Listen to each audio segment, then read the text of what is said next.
Bu qarın kitabıdır. O qədər ləzzətlidir ki, limon belə sıxmadım. İkisini qızartdım, yedim. Həmişə xırt-xırt eləyib yeyirdim özüm üçün bişirəndə. Sadəcə bişirən kitabları mən tavada xırt-xırt eləyirdim. İçi də o qədər incə eləyiblər ki, mən içini çıxardıram. Əvvəllər içi ilə yedim.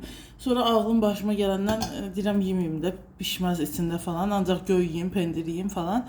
Ət kimi şeyləri və ya şor kitabı, Holland pendiri, adi pendir, hər cür kitabı yeyim, amma belə hazır lavaşdan deyil, çox qəşəngdir. Bakılıların sevimli yeməyidir.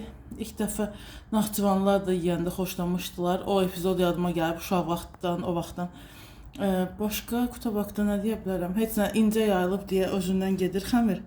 Dediyim kimi o birləri çəkmədim. O birlər dəhşət xırt-xırt idi. Bunlar daha zəifdir.